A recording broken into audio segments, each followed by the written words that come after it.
కాంగ్రెస్ నాయకులకు వేములవాడ నియోజకవర్గ BRS incharge Chalmeda Lakshmi Narasimha Rao సవాల్ విసిరారు. గత 10 ఏళ్లలో తమ ప్రభుత్వం చేసిన అభివృద్ధి పనులను చెప్పేందుకు తాము సిద్ధంగా ఉన్నామని, గత 15 నెలల్లో కాంగ్రెస్ ప్రభుత్వం చేసిన అభివృద్ధి పనులను చెప్పేందుకు సిద్ధమా అని సవాల్ చేశారు. గత 50 ఏళ్ల కాంగ్రెస్ ప్రభుత్వ చరిత్రలో రాజన్న సిరిసిల్ల జిల్లాలో ఏ ఒక్క ప్రాజెక్టు పూర్తి కాలేదన్నారు. 2014లో బీఆర్ఎస్ పార్టీ అధికారం చేపట్టాక సీఎం కేసీఆర్ నాయకత్వంలో జిల్లాలోని upper Maneru, mid Maneru, lower మానేరులను పునరుద్ధరించి 1,00,000 ఎకరాలకు నీరందించినట్లు చల్మెడ తెలిపారు. 2006లో ప్రారంభమైన మిడ్ మానేరును కాంగ్రెస్ పార్టీ పెండింగ్లో పెడితే కేసీఆర్ 1,500 కోట్ల పైచిలుకు నిధులతో ప్రాజెక్టు పూర్తి చేశారన్నారు.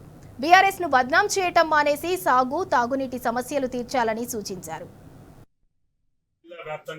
పంటలండి నీళ్లకు రైతులందరూ కూడా అల్లాడిపోయే పరిస్థితిలో గౌరవ కేసీఆర్ గాని, ఈ జిల్లా మాజీ మంత్రులు కేటీఆర్ గారు కానీ దూర భారతంతో దూరదృష్టితోనే చేపట్టిన ఇలా ప్యాకేజ్ 9 to 12, 9, 10, 11, 12లో ఇలా మిడ్ మార్లలో నీళ్లున్నా కూడా మల్కపేట రిజర్వాయర్ నింపడంలో విఫలమైన దూరమ్మ కలికోట ప్రాజెక్టు శ్రీపాద ఇల్లపల్లి నుండి 1,737 కోట్లతో కొనసాగుతున్న ఇలా గౌరవ కేసీఆర్ గారు చేపట్టిన కొనసాగుతున్న కార్యక్రమం చేపట్టి ఇలా ఏదైతే రుద్రంగి చెరువు ఉందో ఆ చెరువు కింద 43,000 ఎకరాల ఆయకట్టును మీరు ఏదైతే పారుతుందని చెప్పడో అది పారది. ఇప్పుడు ఉన్నదాని ప్రకారము మీరు ఆ 43,000 ఎకరాలు పారాలంటే సుమారుగా 4.5 TMCల నీళ్లు కావాలి.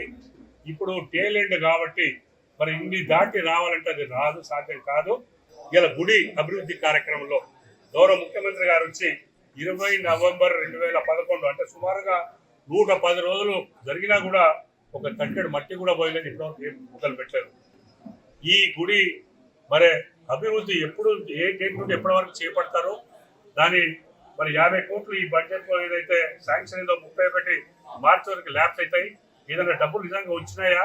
వస్తే సుమారుగా మీరు 150 కోట్లు, 72 కోట్ల గుడికి, 32 కోట్లు ఇలా అన్నదాన సత్రానికి, అదే 47 కోట్లు రోడ్డు వైండింగ్కి, 150 సుమారు 150 కోట్లు మీరు దీన్ని ఎప్పుడెప్పుడు చేస్తారని ప్రజలు శ్వేతపత్రం విడుదలని గౌరవ శాసనసభ్యులు నేను కోరుతా ఉన్నాను. ఇలా కేవలము క్రిటిసిజమే కాదు, మరి ఇలా మీరు దాని ఏమైనా అంచనా వేస్తున్నారో ఎన్ని ఎకరాలు ఎండిపోతుంది, దానికి తక్షణమే మిడ్ మానేరుకి వెళ్ళి ఏమన్నా నీళ్లు పంప్ చేసి మీరు దాన్ని ఇస్తారా?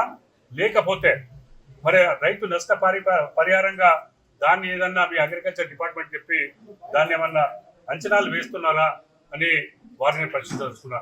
దయచేసి మీరు మమ్మల్ని తిట్టండి, బాధ లేదు, మరి ప్రజలను ఇబ్బంది పెట్టొద్దు, ఈ దిశగా మీరు పనిచేయాలని మీ దారుణ వివరాన్ని కోరుతాను.